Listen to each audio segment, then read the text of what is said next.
Bom, demorei um pouquinho para gravar essa segunda parte, porque eu tive um imprevisto em termos de saúde, estou até com uma cicatriz aqui no bigode, mas já estou praticamente recuperado. Então, enfim, vamos continuar, né?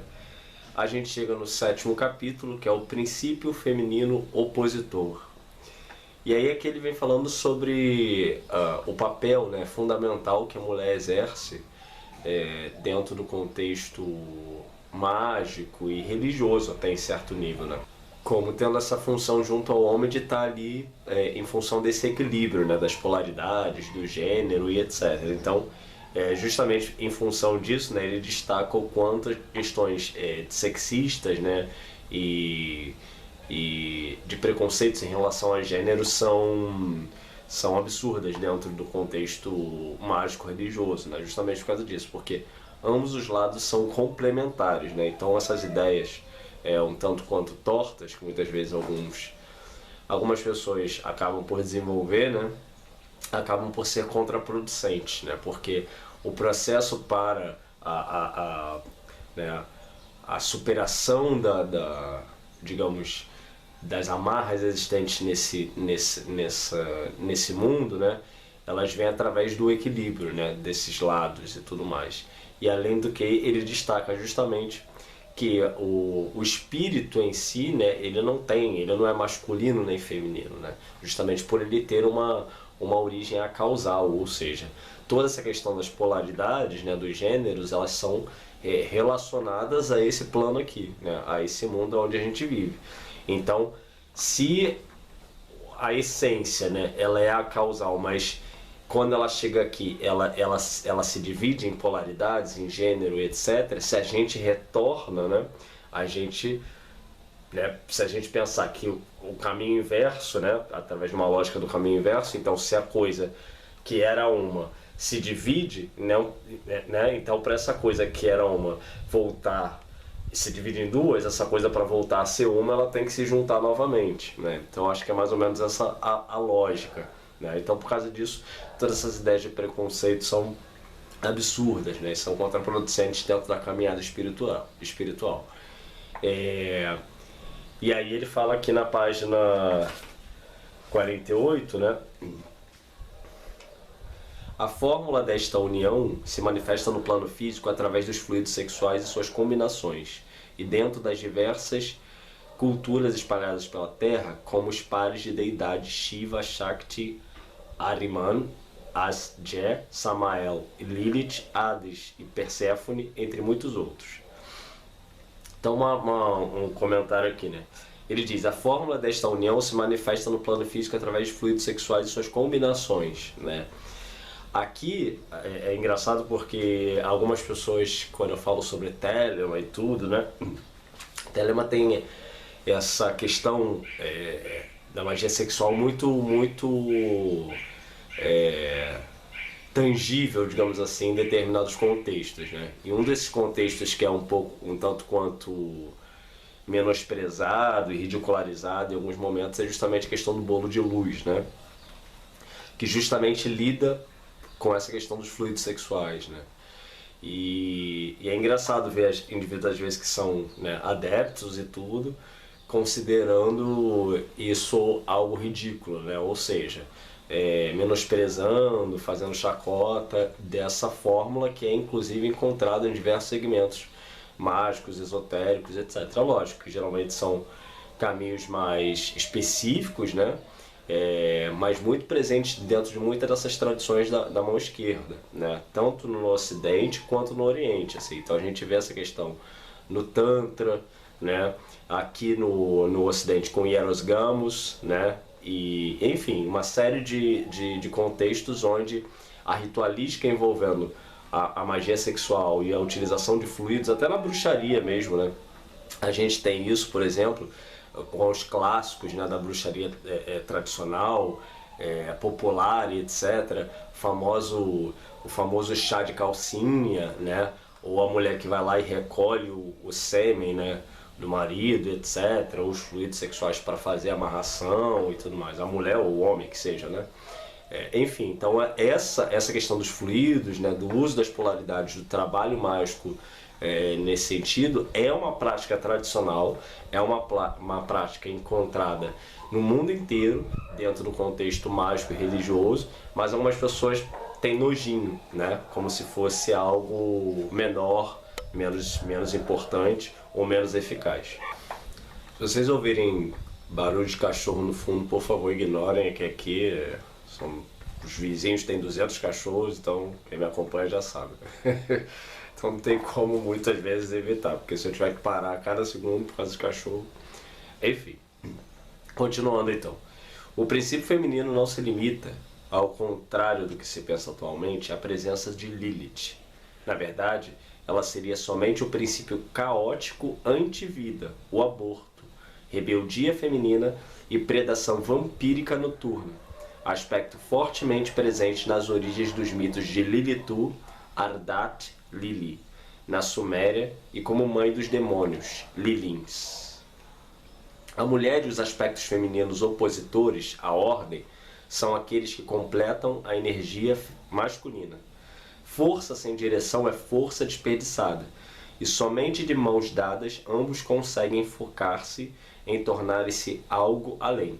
Daí a importância de ter-se domínio sobre a magia sexual e alinhamento de energia com alguém do sexo oposto. Então aqui ele deixa claro, inclusive no final, né, desse capítulo, que ele não está falando necessariamente de gênero aqui, tá? Conforme a gente está acostumado a lidar, ou seja, masculino enquanto homem, né, com pênis, e feminino enquanto mulher com vagina, mas do gênero enquanto energia, né? Então existem pessoas que vão ter, né, uma aparência masculina, né, uma biologia masculina, porém são mais femininas. E outras pessoas têm uma aparência feminina, né, uma biologia, uma fisiologia feminina, mas são mais masculinas. E ambos possuem o masculino e feminino em si, né? A diferença é a questão da proporção, né? Então um homem né, um homem biologicamente um homem, e que tenha um comportamento masculino, ele tem uma energia mais masculina, obviamente, assim vice-versa, né? Então tudo isso é algo a ser pensado e é algo que é trabalhado dentro desses contextos, né, da magia sexual e desses segmentos que lidam com isso. Por quê? Justamente por causa disso, porque entende-se que se nós temos um princípio espiritual que não está limitado a essas questões de gênero, né, de masculino e feminino, etc., esse princípio existe em nós. Esse princípio ele não é limitado a isso, né? Então o que acontece é que dentro do processo da encarnação a gente agrega mais ou menos características de um ou do outro lado. Mas ainda assim o nosso princípio, né, a nossa centelha espiritual, ela não está ela não é afetada por isso, né, digamos assim. Então faz parte do processo do entendimento, da caminhada do adepto, pelo menos é o que eu penso, e acho que muitos que seguem o caminho da mão esquerda concordam, né, que essas questões, né, relacionadas a gênero, sexualidade e tudo mais, elas não são um tabu, elas não são um problema, muito pelo contrário, elas fazem parte da manifestação tal como ela é, né? Então, por isso que é muito comum dentro desses caminhos que não haja nenhum tipo de discriminação contra qualquer tipo de gênero ou sexualidade. Há uma adequação para o contexto ritualístico no momento ritual, obviamente, né? Então, se um ritual necessita de uma pessoa biologicamente que tenha nascido homem, né, e de uma mulher, né, que tenha nascido mulher, e para a execução de um determinado trabalho, porque, igual como foi dito, naquele momento ali serão usados fluidos sexuais, né, que só quem nasceu dentro daquele contexto biológico gera, então dentro da aplicação daquele ritual vai ser feito daquela forma, porque há necessidade do uso da substância, mas isso de forma nenhuma, em muitos desses caminhos, se estende para algo além do ritual ali, porque é uma questão técnica, é uma questão prática.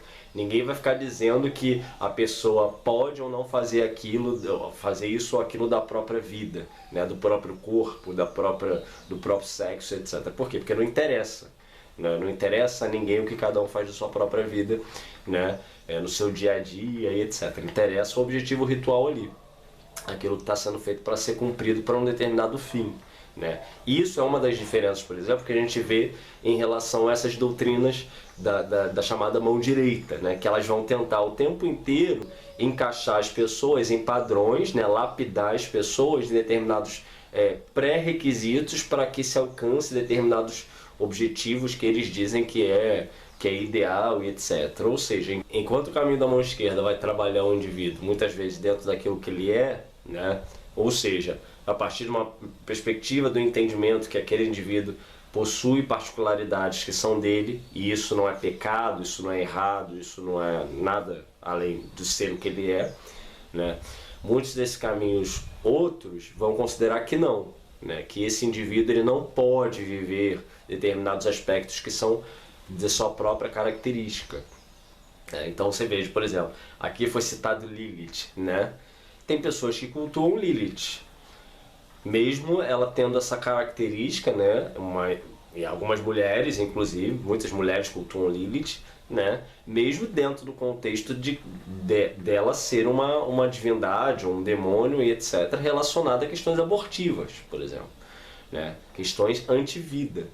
Né? Não só no aborto no sentido da mulher que engravida e espelha a criança, mas no sentido até de não geração de crianças, né? E algumas vão cultuar ela nessa intenção mesmo, né? Porque é uma entidade que trabalha nesse aspecto também. Então veja que né, todos isso jamais seria concebido, né, para indivíduos do caminho da mão direita, que vão dizer que não, que você tem que, né, veja o caso do cristianismo, por exemplo, que vai dizer, não, você tem que reproduzir e tem que reproduzir, né, porque é o que Deus quer. Então, se você casou, primeiro que você só pode transar se você casar, e quando você casar, não pode usar método anticoncepcional, dentro da perspectiva bíblica, né. Você tem que, né, agir naturalmente ali, porque o fim do sexo é o que? É a reprodução, né? Então, se você casa e usa método anticoncepcional, isso não faz sentido dentro da lógica cristã, uma vez que o sexo pelo sexo é fornicação, é luxúria, né? Então, o sexo dentro do cristianismo só se justifica a partir de qual perspectiva? Da procriação. É lógico que nem sempre a pessoa vai engravidar, mas entre aspas, a finalidade daquilo ali. Então, se uma mulher, né, casa, se dizendo cristã, e já usa métodos anticoncepcionais, tem alguma coisa estranha aí, né, dentro da perspectiva cristã.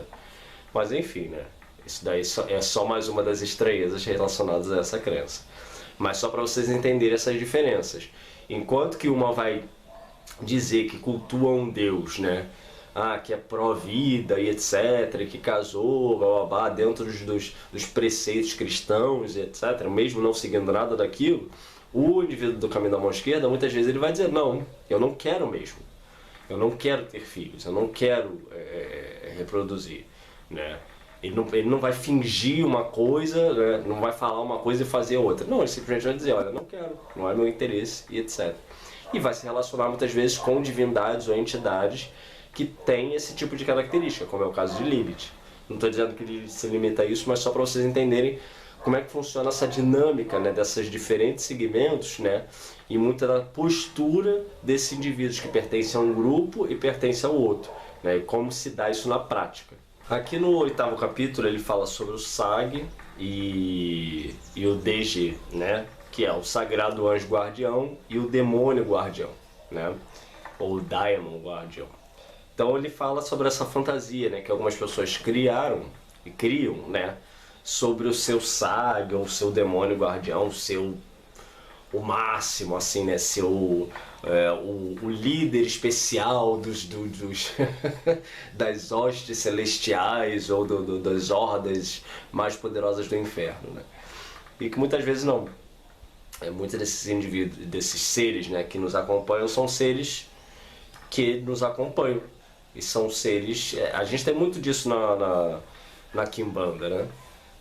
Da Quimbanda e nas macumbas, o povo que lida com Exu, muitas vezes eles fantasiam muito essa coisa, assim. que é essa ideia de que o Exu, né, meu Exu é o super poderoso, tanto que um problema, né, e aí é uma questão tanto quanto complexa que vem se discutindo, né, inclusive no meio, é sobre essa coisa de todo mundo ter Padilha e Mulambo, né? Todo mundo tem, né? As pombagiras outras, praticamente, algumas até sumiram. Então, Quitéria, né? E várias outras, né? Pombagiras, por exemplo, ou Exus mesmo, né? Todo mundo tranca a rua, né? Enfim, então fica esse questionamento. O que aconteceu, né, com essas outras entidades, né? Porque essas entidades, Padilha, Mulambo, Tranca-Rua e etc., Zé Pilintra, ficaram muito famosas, né? E meio que as pessoas muitas vezes chegam nessa expectativa de ter o Exu, né, de ter a entidade famosona, né, do hype. Mas e os outros, né? O que aconteceu com esses? Então, será que eles deixaram, né, para que essas falanges de fato se apresentassem e dominassem a maioria das pessoas, ou se relacionassem com a maioria das pessoas, ou há muito de fantasia nisso tudo, né? Então é uma questão que muitas vezes é debatida, né, no meio. E a mesma coisa essa questão do SAG, etc., que a pessoa muitas vezes espera algo, né, muito extraordinário, embora, né, dentro da lógica, pelo menos telêmica, né, há uma série de critérios para se avaliar se essa pessoa de fato teve contato com o SAG ou não. Não é uma coisa imaginativa, não é uma coisa intuitiva, é uma coisa factual, real e etc. Né? Então se a pessoa, eu acho que tive contato com o meu SAG, então provavelmente você não teve. Né? Porque o contato ele é literal, né? Ele traz uma série de fenômenos, etc., que evidenciam aquilo, mesmo que seja só para você e a entidade. Mas ainda assim é um momento, né? Enfim, aí eu não vou entrar em muitos detalhes aqui, mas é isso, basicamente é isso. Mas além disso, né, tem toda essa coisa da pessoa idealizar muito, né, esse momento ou esse ser. E muitos desses seres, né, que nos acompanham são exatamente isso, são como, tal como no exemplo de Exu e Pombagira, são como ancestrais, né, são como seres que não são esses líderes super sensacionais das hostes infernais ou angelicais. São espíritos, né, são almas, né, que nos acompanham e que muitas vezes nem estão 24 horas com a gente, porque muitas vezes eles têm mais o que fazer, né? Mas ainda assim tem essas conexões, né? E o autor aqui vem ainda destacando, né, que muitas dessas manifestações, segundo a perspectiva dele, são também psicológicas, né? Então ele vem relacionando aqui psicológicas no sentido de manifestações da sua psique, né? Ou seja, do seu subconsciente. Tem algumas pessoas aí atualmente falando isso, né? É um assunto complicado porque, né, isso não é tradicional, tá? Isso é uma ideia moderna. Tradicionalmente falando, Crowley também lançou essa ideia, ele não afirmou isso quando ele fala de Goécia, por exemplo. Ele questiona, né, se os demônios da Goécia não são manifestações da nossa psique. Até onde me consta, ele não afirmou isso. Ele colocou isso como uma possibilidade, né? Até onde eu li, o que eu lembro do texto que ele fala isso, ele não afirma categoricamente, mas ele coloca isso como uma possibilidade. De qualquer forma, isso é uma ideia moderna, repito. Por quê?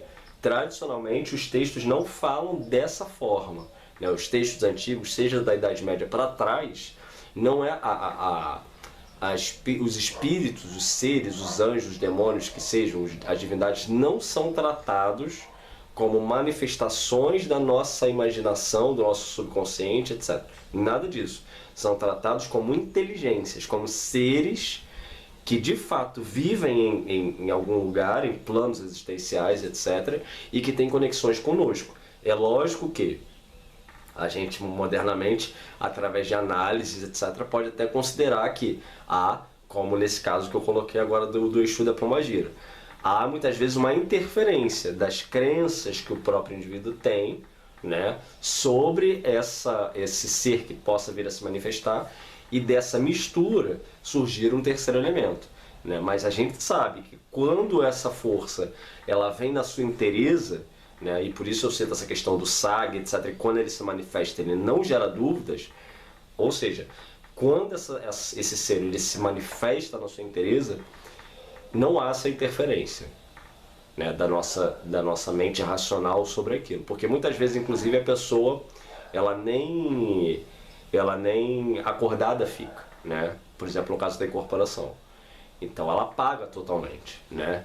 E o que se manifesta ali muitas vezes fala uma série de coisas ou apresenta uma série de fenômenos que a pessoa em si não conhece ou não poderia fazer, né?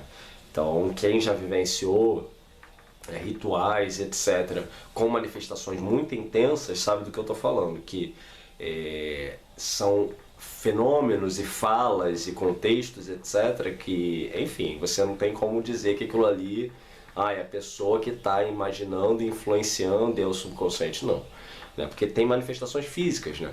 Como coisas que explodem ou coisas que voam de lugares. Não estou falando igual Harry Potter, não, tá? Antes que alguém pense, né? Um monte de coisa voando para todo lado, não. Mas muitas vezes é uma porta que abre sozinha, né? É uma garrafa que está apoiada numa estante, né, num lugar fechado que não tem vento, etc. E cai dali de cima. E não é num momento aleatório, mas muitas vezes quando aquilo ali está acontecendo. É fogo que não tinha como se erguer até o teto e se sobe até o teto, etc. Enfim, né, em forma de espiral. Tem vários exemplos, né? Quem já vivenciou isso aí sabe o que eu estou falando. Então, essas questões psicológicas, né, que alguns colocam hoje em dia, são complicadas. Assim, eu entendo quando determinados indivíduos colocam isso em questão, que me parece que é mais ou menos o que o autor está colocando aqui, como me parece que ele coloca de uma forma equilibrada, como, olha, existe essa questão, né, da interferência, da possível interferência mental, da psique, etc. Porém, né, há esse outro lado também que é o que eu estou colocando aqui, que é essa coisa de tipo, não ser absolutamente isso. Tá? Então, cada caso é um caso nessa questão dos fenômenos. E aí ele faz uma correlação aqui, né? Pega essa coisa psicológica, psicologista, etc. E relaciona o id, né? Então a gente está falando lá de Jung, se eu não me engano, né? Jung ou Freud? Id, ego e superego, né? Acho que me foge a memória agora. Mas o id, o ego e o superego, né? Como três aspectos da nossa psique, né? E aí ele relaciona o id é o demônio guardião, o ego a pessoa dominante, né? E o superego é o SAG, né? Teve algum vídeo que eu já falei sobre essa questão de id, ego, superego e mais ou menos dessa ideia também. Bom, e aí ele fala sobre o perigo, né? Que é essa coisa de algumas doutrinas pregarem que a gente tem que destruir o nosso ego, né? E aquela coisa, uma vez que a gente entenda que a nossa existência é formada por esses aspectos, se a gente destrói um dos nossos aspectos, a gente perde a nossa existência de uma certa forma, né? No Egito, por exemplo, a gente tem isso, né? Dentro da doutrina, que é médica egípcia, né, antiga, você tem a questão do Ab, né? Que é o coração. Então, quando você morre, você vai para o salão da dupla verdade, né? E aí lá você é julgado, né? E o seu coração, ele pode ser, se você não passar, né, pelo julgamento, o seu coração é consumido por Amut, né? E tecnicamente você é considerado como um ser que deixa de existir. Por quê? Né? Porque aquilo ali faz parte da tua essência. A sua existência é composta por vários aspectos, né? O Ka, o Ba, o Ab, né? E por aí vai. Então, se você perde, né, algo que é tão característico daquilo que te forma, né, que é o Ab, o que a gente poderia entender como o seu ego, é o seu eu, é aquilo que você viveu, é aquilo que você, né, que traz a sua verdade enquanto indivíduo que viveu nessa terra, etc. Se você perde aquilo, né, quem é você? O que sobra de você? Né? Sobram outras coisas, mas essas coisas não te identificam mais. Né? Então estou correlacionando aqui, né, só para entender como que algumas doutrinas, né, vão pregar determinadas coisas e que muitas vezes algumas pessoas repetem sem refletir sobre. Me vem agora aqui a memória, né, de um amigo que contou uma história de que um amigo que ele tinha, ele começou a pedir por iluminação. Então ele era uma pessoa equilibrada, ele era uma pessoa, né, que tinha uma vida em todos os aspectos muito bem resolvida. E aí ele começou a pedir por iluminação e etc. E todas essas coisas que vem nesse pacote, né? Destruição do ego e tudo mais. E aí ele começou a perder tudo na vida, né? E aí ele começou a não entender o que estava acontecendo. Ele falou, pô, eu tô pedindo iluminação e etc. E tô perdendo dinheiro, tô perdendo saúde e tudo mais. E até que um dia ele teve um insight, né? Que foi justamente esse. Aí ele refletiu sobre as histórias né, das grandes personalidades, né, que a gente tem nesses segmentos, né?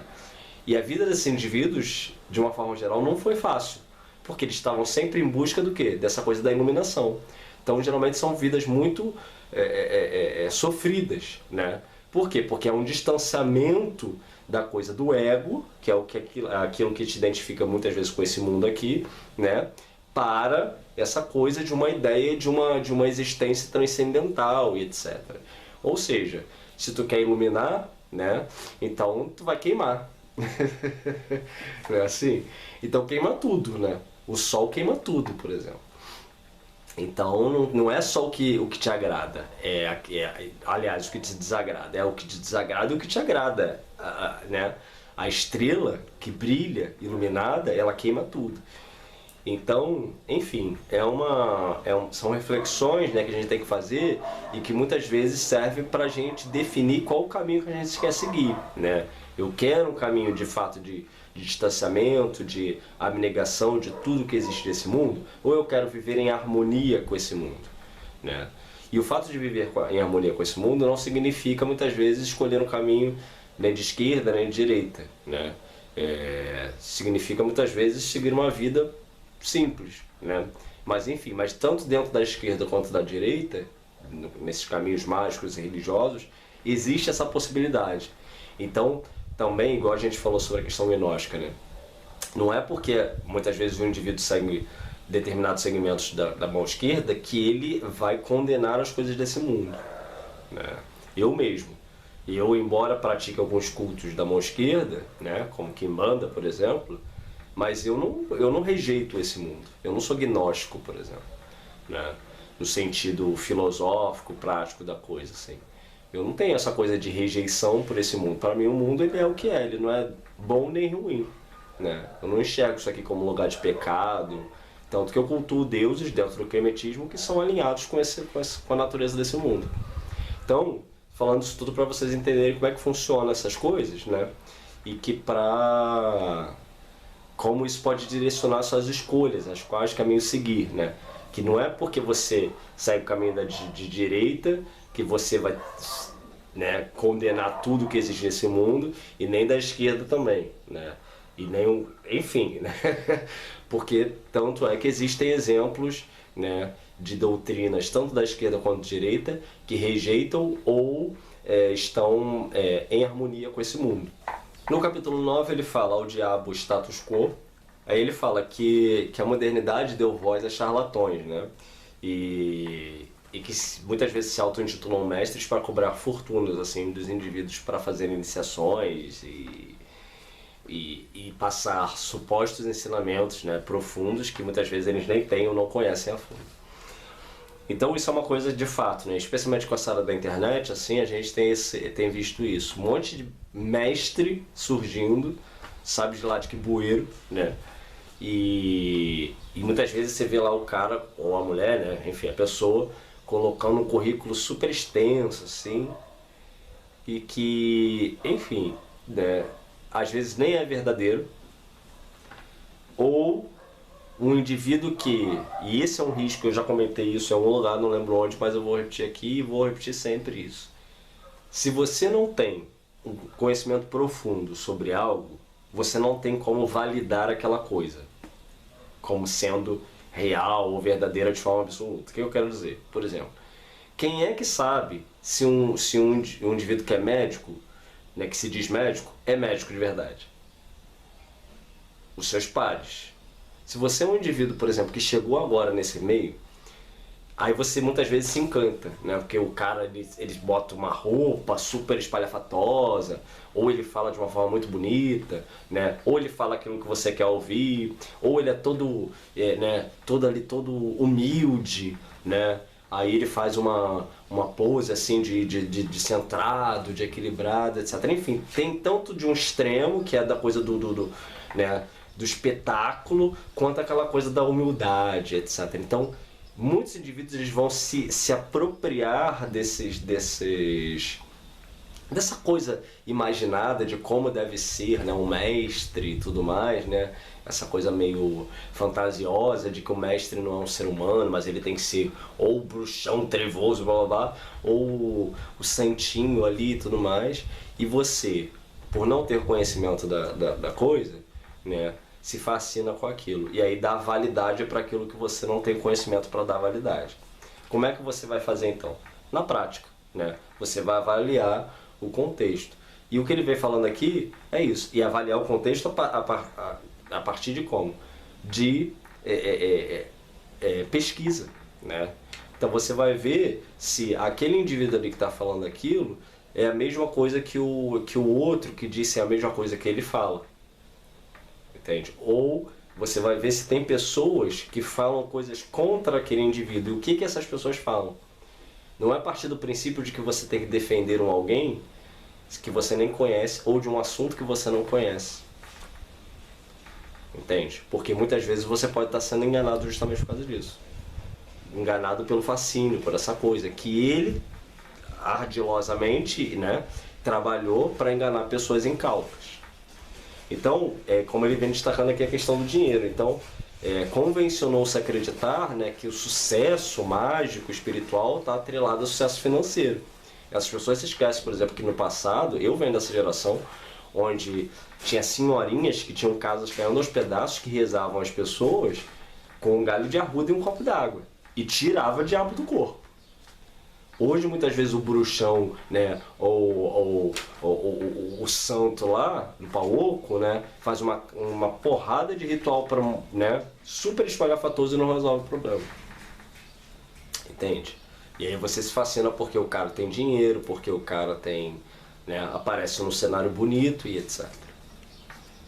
Mas muitas vezes aquilo ali é pura pose, pura fantasia, tudo pensado e criado para enganar. Então, e muitas vezes a fonte de renda daquela pessoa nem é do espiritual. Ainda tem esse detalhe, né? Muitas pessoas têm outras fontes de renda, né, e usam essas fontes de renda outras para criar todo o cenário, toda a pose, toda a fantasia. Para enganar. Porque elas não estão interessadas muitas vezes em dinheiro, é igual o psicopata, né? Elas estão interessadas em poder, em destaque, em serem celebradas, em serem adoradas, porque muitas vezes elas têm dinheiro, mas não têm significado na vida. E todo esse meio religioso é muito propício para isso, para as pessoas carentes, tanto aqueles que querem uma resposta na vida, quanto aqueles que são vaidosos, né, que estão em busca de palco. Então são coisas que tem que se ter muito cuidado quando você entra nesse meio. Evitar validar aquilo que você não conhece, né? De defender pessoas que dizem ser proprietárias, digamos assim, de assuntos, né, que você não domina, mestres, né, e etc. E se você não é, igual como eu dei o exemplo do médico, se você não é médico, você pode se consultar com o médico, né? Mas como é que você vai avaliar se aquele cara de fato é bom naquilo que ele está dizendo? Você não sabe, né? Você vai acreditar, tudo bem, né? Até porque, né, imagina, a gente precisa se formar em tudo que a gente for consultar, não faz sentido isso. Mas daí validar antecipadamente algo que você não conhece é complicado. E isso é muito comum nesse meio, né? A primeira coisa que você tem que fazer é ver, é testar. Se você vai no médico, ele te passa uma receita, você se curou, ou ele fez uma cirurgia e aquilo ali te curou, ok. Aí você tem um argumento para dizer, olha, eu fiz, eu comprovei. Agora, o que eu vejo é muita gente na internet fazendo isso. As pessoas pegam, aí vê a pose, não, fulano é maravilhoso. Não, mas você já se consultou com ele? Você já fez algum trabalho espiritual com ele? Ah, não, mas ele é maravilhoso. Olha como é que ele se veste, olha como é que é o cenário. E aí muitas vezes que as pessoas caem no golpe. E aí ele vem falando, né, que toda essa vulgarização do espiritual é um sinal da Kali Yuga, né? Aí ele está usando aqui um termo do hinduísmo, né? E comenta sobre o avanço do evangelismo, né, do protestantismo como um sinal da decadência espiritual, né? Então vocês vejam, né, que de fato a igreja evangélica, as igrejas evangélicas são um exemplo claro disso, né? É o exemplo da decadência aquilo ali, né? É um monte de loucura junta, né? Com um monte de gente que nada entende de cristianismo, né? Vivendo através da emoção. Do espírito, o espírito não tem ali. Eles até podem fingir, né? Igual a coisa da falar em línguas, né? Uma vergonha aquilo. Né? Quando a glossolalia ela servia, né, para que o evangelho fosse comunicado a línguas estranhas, a indivíduos de línguas estranhas. Ou seja, o apóstolo, segundo a Bíblia, né, ele não falava, por exemplo, inglês. Aí ele chegava no país de língua inglesa, ele não falando inglês, o Espírito Santo dava a ele o dom de falar a língua daquele local para evangelizar. E aí ele começava a falar na língua e o indivíduo entendia. Agora, o cara fala xaralabacanta, né? Ninguém sabe que porra é isso, né? E fica lá os emocionados achando lindo, etc. Ah, tá falando de línguas. Que língua? Que língua? Tá embolando, falando um monte de coisa nada a ver com nada, né? Enfim, então, esse e vários outros exemplos, como a coisa da teologia da prosperidade, que é muito presente nas igrejas neopentecostais, etc., que Deus só atua na sua vida se você é rico, são todos esses vários exemplos que mostram a decadência do que é esses antros, né, chamadas de igrejas evangélicas, né, uma coisa vergonhosa, né, até para nós que somos de segmentos, né, contrários à doutrina cristã, muitas vezes, mas ainda assim a gente consegue, né, pelo menos dizer, olha, aquilo ali tem fundamento, como é o caso do catolicismo, né? Tem por mais contrário que seja, há de se concordar que há muitos fundamentos espirituais ali. A questão da missa, da tradição e tudo mais. Concordar é outra coisa, agora não dá para dizer que não tem fundamento. Agora, a igreja evangélica tem o quê? Né? Um livro na mão e aquele monte de ensinação, né, de aquelas pataquadas que muitas vezes fazem. Tem exceção, ok? Tem igrejas que são sérias, etc. Mas é o que a gente está falando aqui do que a gente vê, dessa palhaçada, desse circo que a maioria dessas igrejas fazem. Tem exceção? Tem. Ok, tem exceção. Tá? Antes que alguém diga, mas está generalizando. Tem exceção. Ok, mas é minoria frente à grande massa de igrejas evangélicas que dominam, pelo menos, esse país aqui. E aí ele vem concluindo, né, que se dinheiro fosse sinônimo de espiritualidade, nenhum monge deveria ser considerado, né, espiritualizado, né? Porque muitos monges, inclusive, fazem mendicância, ou seja, nem dinheiro tem, né? Mas são muitas vezes indivíduos absurdamente, né, espiritualizados. No capítulo 10 ele fala sobre a não linearidade da iniciação, que dados os processos individuais específicos de cada indivíduo, né, a iniciação ela não pode ser linear, ou seja, ela não pode ser igualzinha, né, para todo mundo, mas sim em forma de espiral, né? E, enfim, aí isso tem a ver com mais ou menos aquilo que eu falei do entendimento, né, da especificidade de cada indivíduo, né? Cada indivíduo dentro dos caminhos da mão esquerda muitas vezes vão ser entendidos e respeitados dentro da sua própria existência, né? Não vai se necessariamente obrigar esse indivíduo a se formatar de uma maneira ideal, né? Pensada para que todo mundo fique igual um bando de ovelha. Não. Cada um muitas vezes é trabalhado dentro da sua individualidade. Inclusive, isso a gente vê uma amostra disso muito clara, mais uma vez, na macumba, né? Por exemplo, a gente tem o caso do candomblé, né? No candomblé, né, se um indivíduo, joga-se lá o jogo de búzios, né? Quando cai o resultado, se fala, olha, você é do orixá tal, e você é do orixá tal. Ou seja, a pessoa é trabalhada iniciaticamente dentro da lógica daquele orixá, que rege a vida dela, e o outro da lógica do outro orixá. São todos orixás, mas são diferentes, porque são energias diferentes, são personalidades diferentes, né? Diferentemente do batismo nas águas da igreja, né? Todo mundo é jogado naquela piscina, né? E todo mundo tem que seguir o mesmo caminho, as mesmas diretrizes, ou seja, todo mundo tem que ser praticado da mesma forma, todo mundo tem que ser moldado da mesma forma. Então, só para vocês entenderem essas diferenças existentes no caminho mais uma vez. No capítulo 11 ele fala sobre as orações litúrgicas. E, bom, é isso. Ele dá exemplo da estrutura da liturgia cristã, né, católica, e aí para servir de base para a criação de um ritual, de uma missa da Via Sinistra. No 12º capítulo, ele cita Levi, se chama Deva, D.E.V.A. Ele cita Levi, na qual o Levi está falando de Elifas Levi, na qual Levi fala que para se evocar o diabo tem que ser doido, né? E aí ele vem falando sobre que isso é por uma questão de afinidade, né? Muitas pessoas, e é uma coisa que eu estava inclusive conversando com uma amiga minha ontem, às vezes a gente chega no lugar e sente que a nossa energia não bateu com aquele lugar. Isso não quer dizer que aquele lugar seja ruim, quer dizer que a nossa energia não está relacionada àquele espaço. E é a mesma coisa com essa entidade, né? Tem pessoa, por exemplo, que não gosta de Exu, né? Quer dizer que Exu é ruim ou que a pessoa é ruim? Não. São energias que não são afins, né? Então, aqui às vezes as pessoas confundem isso. Se meu santo não bateu, né, vamos botar assim, então é porque aquilo ali não presta. Não. Muitas vezes é só uma questão de não ter afinidade com aquilo, né? Não quer dizer que a coisa seja necessariamente ruim. Eu, por exemplo, não gosto de igreja, né? Não tenho afinidade, acho chato, né? Acho hipócrita muitas vezes, mas eu reconheço que muitas igrejas fazem um trabalho social muito interessante, por exemplo, né? Então, assim, tem todo esse elemento histórico que aconteceu, né? A qual eu rejeito e tenho nojo, tem. Tem muitas igrejas as quais eu acho execráveis, né? E são, para mim, são antros de coisas nefastas, tem. Mas também tem aquelas igrejas que eu considero, olha, ok, não me afinizo, não sinto uma energia ruim, digamos assim, né? Sinto falta de afinidade, né? E reconheço que tem lugares que são assim. Kardecismo, por exemplo, é outro exemplo, né?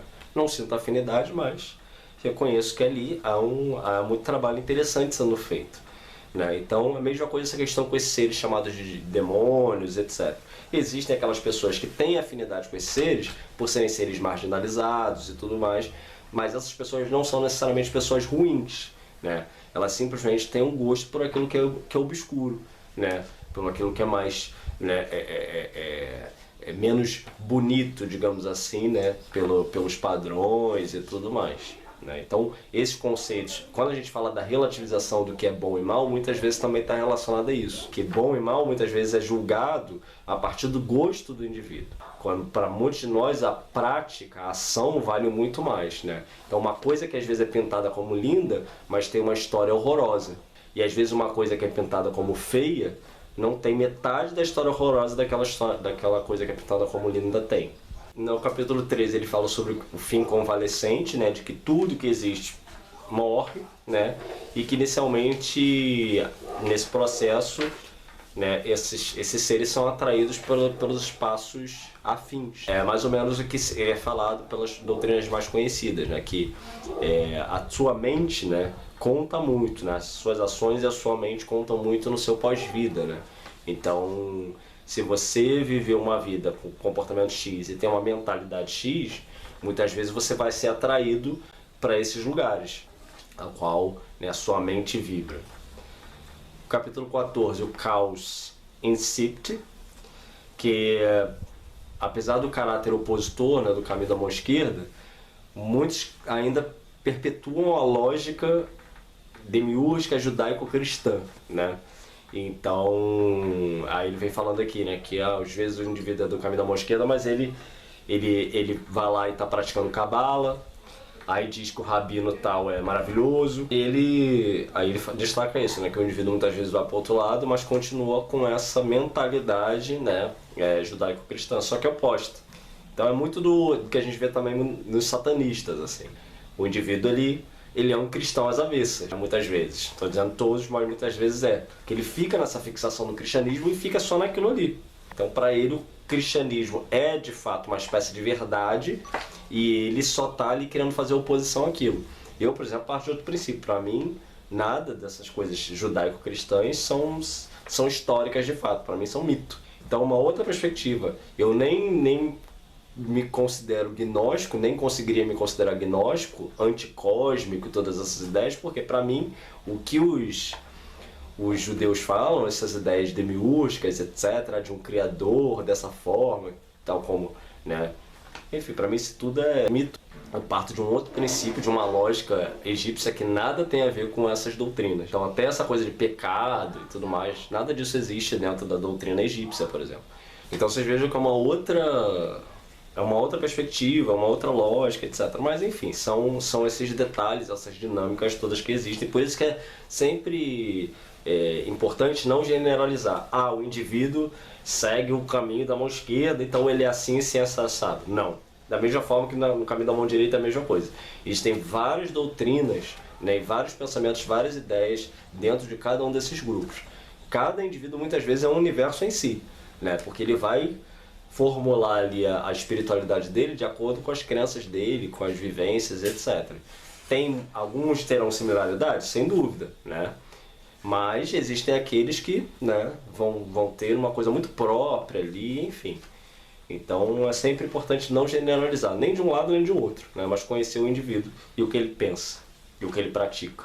E se ele pratica de fato, ou finge que pratica.